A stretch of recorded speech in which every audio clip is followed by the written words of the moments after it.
The daub's on his face in the latest of styles.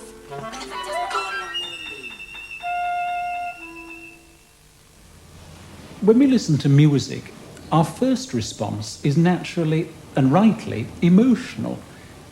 Hearing the first of those two pieces, our senses are ravished by the sounds. We're moved by its beauty and by the beauty of the singing and the playing. We feel at home with the way it's presented, the harmonized setting, the relationship between the singer and the accompanying orchestra. It's an experience into which we can readily integrate ourselves. And by the same token, our reaction to the second piece is probably one of emotional shock. We're horrified and amused at the same time. We're tempted to laugh, but the laughter is vaguely embarrassed. And if we want to say in one word what we feel, we'd say that it's alienating. And if that is what we truly experience, then the piece has succeeded brilliantly, because the idea of alienation is at the heart of this very intriguing work. In fact, by a nice historical irony, both those pieces had their first performances within a few weeks of each other. The first, The Song of the Wood Dove, is from a huge orchestral and vocal work called Gurrelieder, which Schönberg only completed in 1911.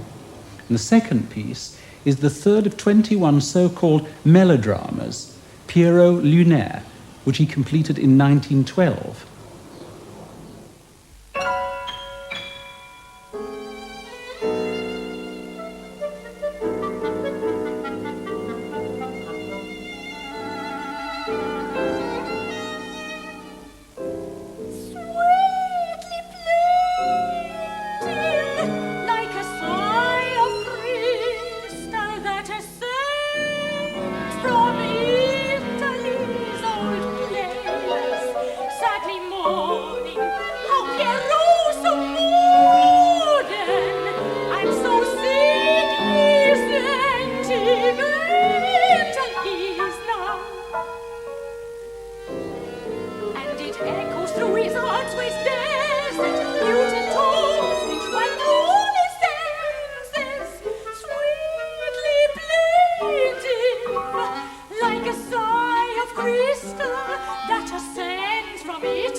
Who or what is Pierrot Lunaire? Pierrot was a stock figure of the Commedia dell'arte, the popular theatrical entertainment of 17th century Italy. Pierrot is the outrageous emotionalist, the moonstruck romantic, the victim of unrequited love, the very epitome of alienation. Schönberg was given a commission by a fascinating woman called Albertina Zehmer, who was an actress and a passionate advocate of melodrama, not the wicked Sir Jasper melodrama of the Victorian music hall, but words spoken against a background of music which enjoyed a great vogue around the turn of the century. She brought Schönberg a book of 50 melodramas by a Belgian poet called Pierrot, centred on this figure of Pierrot. Of course, Schönberg wasn't the only artist of this period to sense the potential of this masked figure of Pierrot. The French painter Rouault created a whole series of paintings around the masked face of the clown. And more strikingly, there's the Belgian painter James Ensor, who was a contemporary and fellow countryman of the poet who wrote the verses which Schönberg set, whose entire work is dominated by masks. Here is his self-portrait with masks. Now, the interesting thing about a mask is what happens when you put it on your face. Here is a Pierrot mask. I bought it myself in Florence. It's very attractive, but the moment you put it on, it's absolutely terrifying. You still hear my voice behind it, but my identity is blotted out.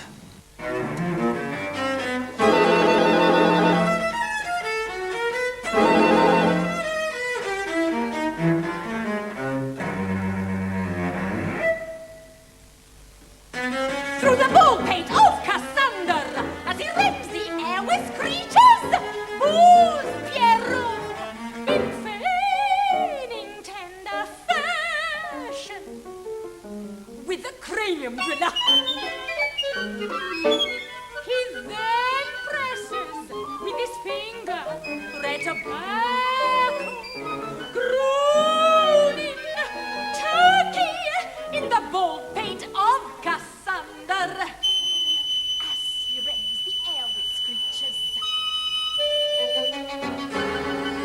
Then screwing a cherry pipe stem right in through the polished surface,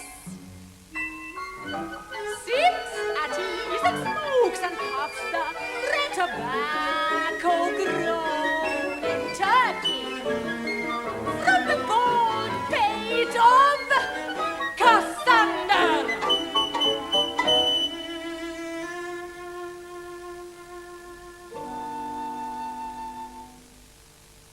You might wonder why on earth somebody might want to write a piece on alienation. One of the reasons is that it was one of the preoccupations of the time. That's a very simple way of saying it, but it is actually part of the answer. There's no question that thinkers, artists, scientists, not just in Schönberg's Vienna, but all over Western Europe, had realized that the Industrial Revolution had alienated people socially, and that as advanced thinkers they themselves were alienated from official society. I suppose the most well-known figure that people will have heard of, who was a Viennese contemporary of Schönberg, was Sigmund Freud, who was doing most of his pioneering work at this time. He had realized there was an outer world of man and an inner world which was most vividly revealed in dreams, and the two had become estranged, alienated. And the job of psychoanalysis was to identify these two worlds and then to bring them together again. And similar reactions were taking place all over the city in literature, theatre, philosophy, art. But it would be wrong to think that Schönberg was just adopting an artistic pose. The reason why he's able to convey a sense of alienation with so much power and conviction in Pierrot Lunaire is that he had had in his personal life various remarkably alienating experiences. And by the time he came to write the piece, he was able to set these down in some form. First of all, around the year 1908, his personal life had gone to pieces. He'd taken in as a lodger a remarkable young artist called Richard Gerstl. We now know that Gerstl and Schönberg's wife had some kind of affair that ended quite catastrophically. Schönberg's wife went off very briefly with Gerstl, but then came back. But the painter himself, who was a young man still in his 20s, took all the paintings he had, piled them in the middle of his studio, set fire to them, and hanged himself. And there was one other influential happening in Schönberg's life at about the same time. He took on his first pupils, who included Berg and Webern, no less. Now, what was difficult for Schönberg was that the pupils learned so quickly from him that the revolution in musical language, of which Schönberg was to be a part, was somehow produced communally. There was a shared spirit and support between them all. This was easy for Berg and Webern, who had their entire careers before them. But Schönberg, as we already heard in the Song of the Wood Dove, already had a language in which he was a master. In fact, of all the composers in our series, Schönberg was the only one who, in the 19th century style, if you like, had a language which he could speak fluently, and the pupils were dragging him out of that world, preventing me from building up quietly in the place where I am, he once wrote. He'd become alienated from his own musical past. So, what did these three things produce in Schönberg? alienation from society, personal alienation, and alienation from his own musical past. And the first thing they produced is one of the most extraordinary creative upsurges in music, perhaps since the time of Mozart. What happened? The audience that had been listening to his early pieces, like Transfigured Night and the First Chamber Symphony, with enthusiasm and approval, desert him totally. There are riots at his concerts, or pieces simply aren't performed at all. So that the turmoil that produced all this creativity is met with horror or indifference or violent opposition. So there we have all sorts of real alienations for Schönberg himself. Through the ball paint of Cassander, as he rends the air with creatures, moves Pierrot in feigning tender fashion with the cranium driller. He then presses with his finger red tobacco, groaning turkey in the ball paint of Cassander. As he rends the air with screeches. Then screwing a cherry pipe stem right in through the polished surface. Sits at ease and smokes and puffs the red tobacco grown in turkey from the bald pate of Cassander.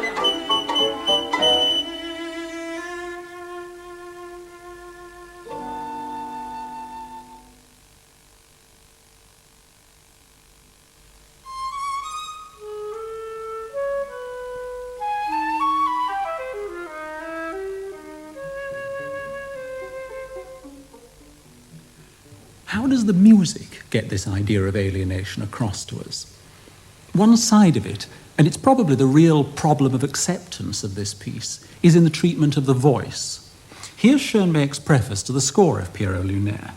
He says, "The performer must guard strongly against falling into a singing way of speaking. This is absolutely not intended. One should not in any way strive for a realistic, naturalistic speech. On the contrary, the difference between normal speaking and speech which operates within a musical form should be clear. It should, however, never remind one of singing." So Schönberg is therefore saying that the two accepted ways that a voice communicates, he does not want produced in this piece. You're not to sing naturally, you are not to speak naturally. You're to produce something which is neither one thing nor the other. When he writes a phrase for the voice in Pierrot Lunaire, it reminds you of a kind of singing. And indeed, the preface insists that the rhythm should be observed exactly as in singing, so that the shape is something you're used to, but it's disagreeable. And I think it's here that we most strongly feel the presence of the past in Schönberg's music, his inheritance from the 19th century. You feel the past in the voice, but it's distorted. It's downgraded, it's repressed, but it's still perceptible. And so what does this set up in your mind? You have this figure who you can see producing this recitation, this Sprechstimme, as Schönberg calls it, but who is not communicating in some way. And so what is the impression we receive? And the impression I receive is that somehow this is within Pierrot herself. I was going to say itself. There is the mask, and nothing is getting further forward than this mask. It's all contained behind the mask and within the character. Needles bright and polished, set in her graying hair, sits the duenna man, in crimson costume clad. She lingers in the arbor, she loves Pierrot with passion.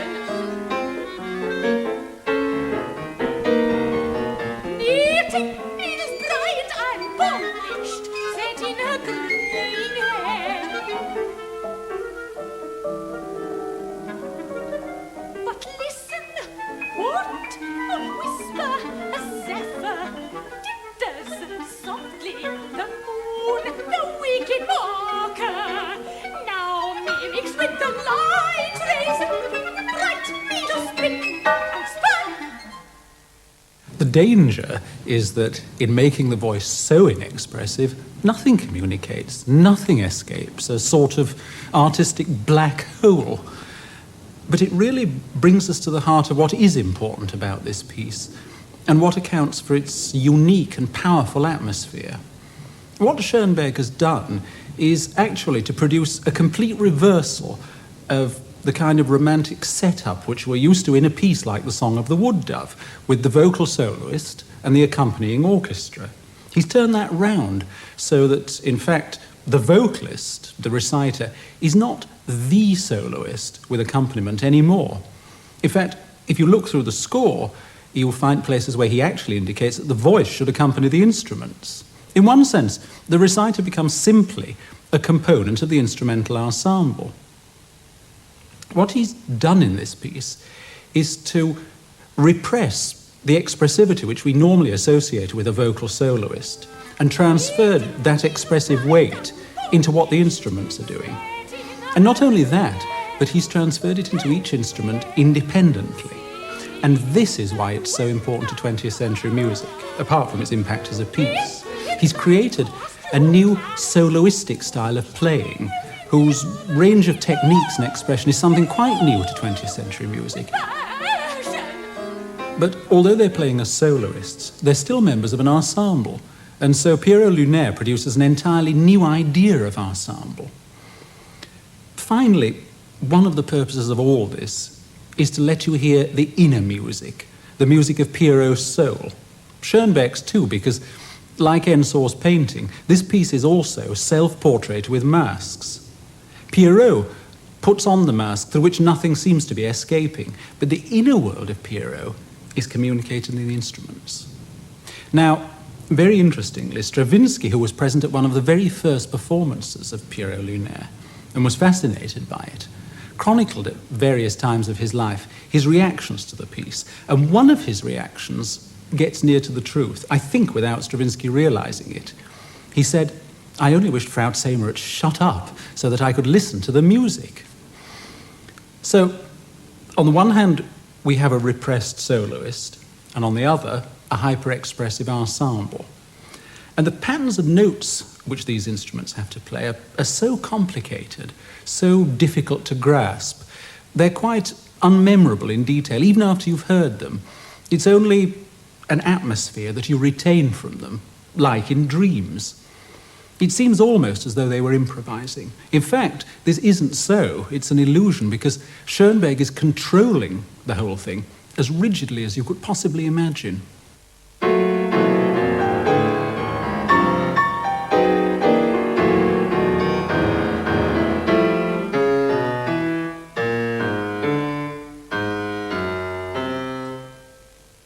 Just a snowy fleck of shining moonlight on the shoulder of his black silk frock coat. So walks out Pierrot this languid evening, seeking everywhere for love's adventure. But what? Something wrong with his appearance. He looks round and round, and then he finds it. Just a snowy fleck of shining moonlight on the shoulder of his black silk frock coat. Right now, thinks he, 'tis a piece of plaster. Whites and whites, yet cannot make it vanish. So he goes amazing by his fancy, rubs and rubs until the early morning. Just a snowy fleck, shining moonlight. We could go back and think about the Commedia dell'arte again, because what happened in Commedia dell'arte plays was that the actors had their masks, their stock roles, and they were given a very banal element on which to improvise some simple storyline. And they elaborated and invented the dialogue as they went on, using various tricks of the trade. Now, that effect is Schönberg's aim in this piece. It's Schönberg who controls the very expressivity of what the musicians are doing. And he does it by his tricks of the trade of the composer. He can write fugues and canons or parodies of popular Viennese forms like waltzes and so on. And his very manner of presentation, the use of all these classical procedures, but distorted expressively, stretched, taken to extremes, but somehow always against the background of a classical system. This is the way that he's allowed to refer back uninhibitedly to the tradition which is part of him. This is how he makes the past live again within him. He's not in the past is within him. He can refer back to it uninhibitedly. He can come to terms with it. He can exorcise the ghosts of his own past.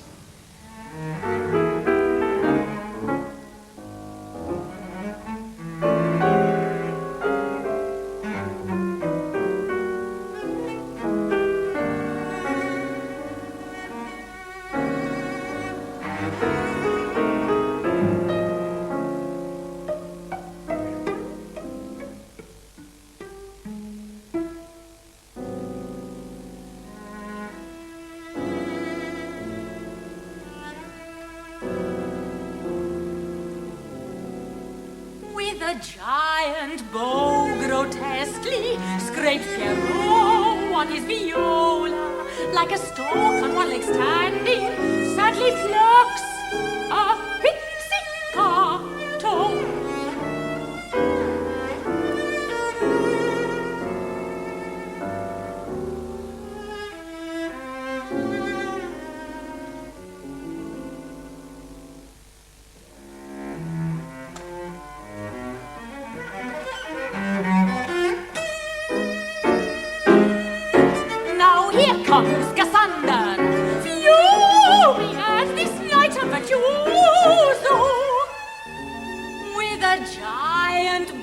Grotesquely scrapes Pierrot on his viola.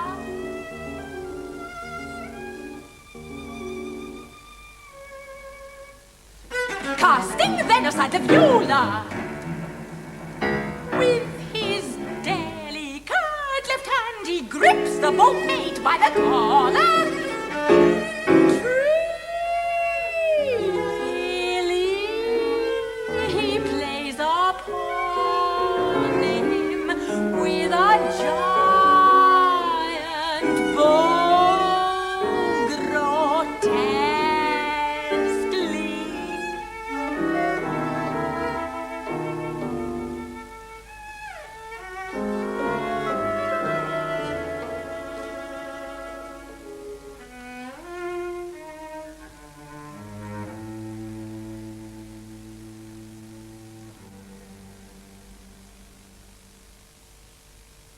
I have to confess that of all the great composers of this century, Schönberg is the one I've had the most difficulty in coming to terms with. I don't mean a piece like the Song of the Wood Dove, with which we began the programme, or a piece like Transfigured Night, or a piece like the First Chamber Symphony. These have always had a place in my heart, and I think in the hearts of lots of other people. But works like Pierrot Lunaire have been difficult. And I know that my reception of them has undoubtedly been coloured somehow by the reception of them by Schönberg's contemporaries and by subsequent generations. There's some kind of hostility which has clung both to Schönberg's works and to his name. I seem to have been brought up to believe that Schönberg is the devil incarnate, the bogeyman of music, the man who invented a system of composing with 12 tones, music which came only out of the head, had nothing to do with the heart, nothing to do with emotion at all. And I've discovered that this isn't so. And I suppose that what has produced the final exorcism of this ghost for me is exactly the kind of performance we just heard. I was, of course, eager to know what Vienna had done with Schönberg's music in the years since Pierrot was written. He wrote 2 wonderful pieces for the symphony orchestra, the 5 pieces for orchestra which were written as long ago as 1909, and the variations for orchestra, which he wrote in the late 1920s. According to his biographer, the 5 pieces for orchestra were not played by the Vienna Philharmonic until 1969, although a spokesman for the Vienna Philharmonic assured us that in fact they were played in 1950, even then only a few months before Schönberg's death. But apparently, the variations for orchestra have never been performed by the Vienna Philharmonic to this day. And there's some way in which this attitude, which was in the Vienna of Schönberg's time, is now in all the big centres. This has spread abroad in some sort of way. The symphony orchestras, the institutions, the big institutions which put on classical music are living in the past. The past is not living in them, in the way that Schönberg knew he had to make the past, his own past, live in him. After all, Pierrot Lunaire was written a long time ago. Schönberg is as far away from me now as Beethoven was from Schönberg. I'm not suggesting that Schönberg's often startling and rather desperate images are to be domesticated, merely that they should be played at all. It's important that Schönberg should become part of our tradition, part of our heritage, so that other composers now don't go through the kind of hell that he went through. I'm very frightened that there's even less of a community of artistic people, of artistic interest now than there was in Schönberg's day. After all, Schönberg could at least go into his cafe and mix with his fellows and with his disciples. There's a risk now that composers, and they're at the top of the pyramid of the musical world, might be totally cut off and totally alienated from any kind of contact whatsoever. There's a vivid remark in one of Schönberg's last letters, and it says it all. He wrote that there are heroes and there are composers. Heroes can be composers and vice versa, but you cannot require it.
Pierrot returns once more. Soft gleams on the horizon, the orient green of dawn.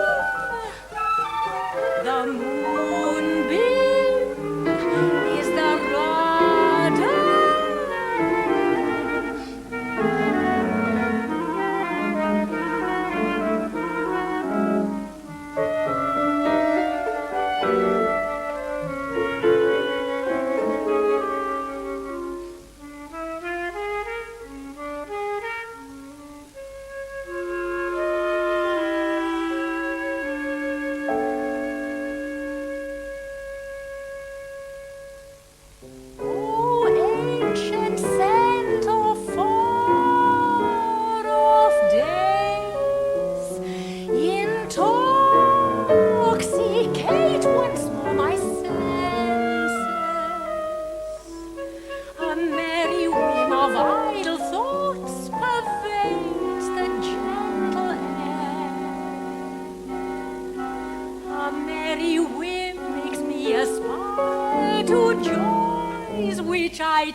I view again the light.